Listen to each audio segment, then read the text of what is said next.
the Raven's heir.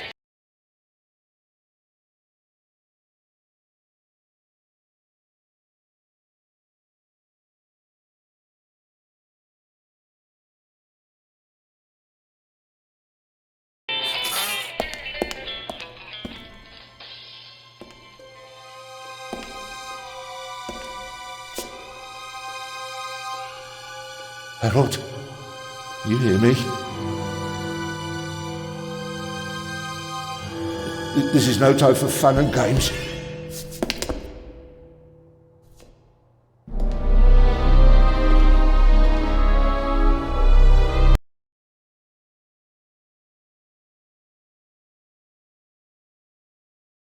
Calm down, I'm a copper. We're on the same side. A copper? What are you doing here? And where's Harold? Harold? Well, there's another guard back there unconscious. That's probably him. The Eye of the Sphinx. Where is it? It's there. Oh, good. Then he hasn't got it yet. You mean the Raven's heir? Shh! Turn it off. He's gonna steal the eye. But how do you know? Doesn't matter. All that matters is that we catch him. Do you understand? Yeah, but Do you understand? You and me, mate. We'll be heroes. All right, now, we just have to... what? Halt! Stop! You're under arrest!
Hands up! I don't have time to play. I'm on duty.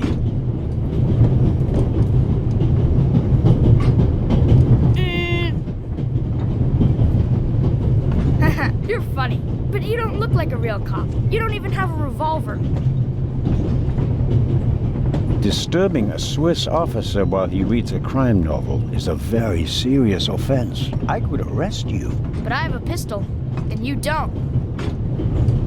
And why do you need a gun? It's the Raven. He was gunned down, so now I need a pistol. Dead birds don't need guns. Nor do live ones. You don't know who the Raven is, do you? He's the greatest burglar ever. He stole paintings from the Louvre, and those priceless eggs with gold and diamonds and stuff. And Bobby Dobbs says he replaced the crown jewels with rhinestones. I know who the Raven was. Although I don't quite buy that bit about the crown jewels.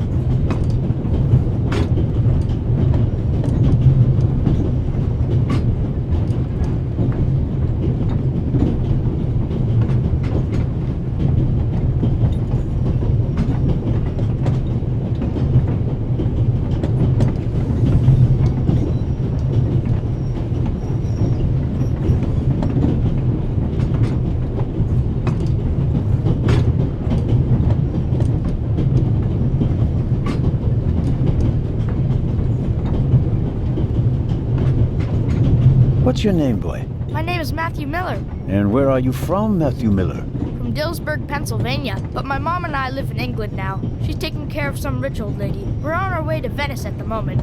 We're taking a cruise on a big ship. Impressive. You've already seen half the world. I've spent my entire life in Switzerland. Must be really boring. You do know these days there are thieves far more dangerous than your old raven. 2 days ago, a precious ruby was stolen from the British Museum. There was an explosion. A guard was severely injured. Really?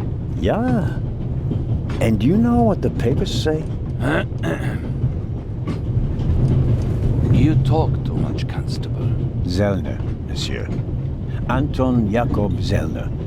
Or did he pull a gun on you? No, monsieur. Get a move on. Inspector Legrand, it's a great honor to work with a celebrity like you. We appreciate the support of the Swiss police, but it'd be better if you'd remain seated and keep an eye on things.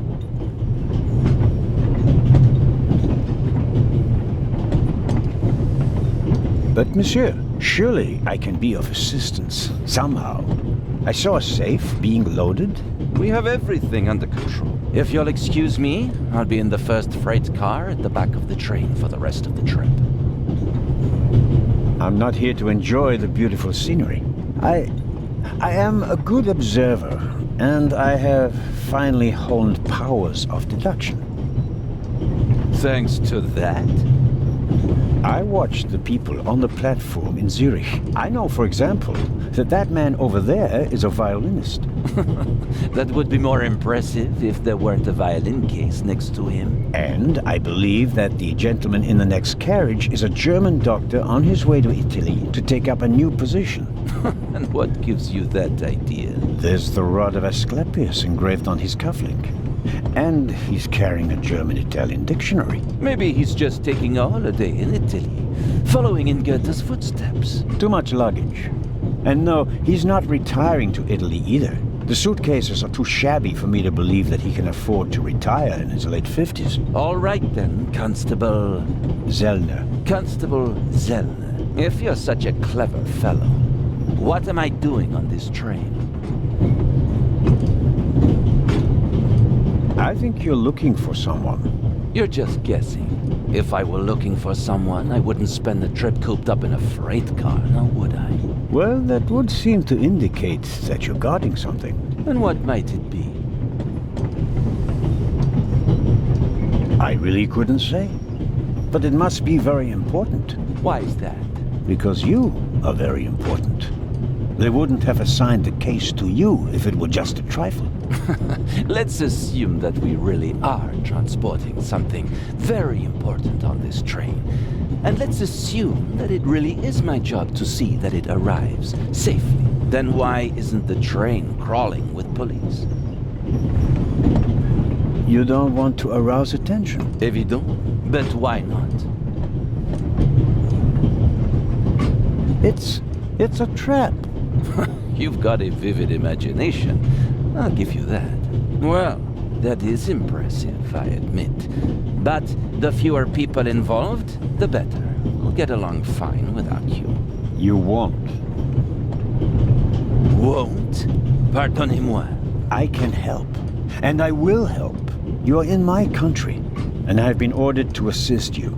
And that's exactly what I'll do. Whether you like it or not. Clever and stubborn. Your commitment speaks volumes, Zellner. But this is my show, and I don't need you. Bon voyage. But how do you know?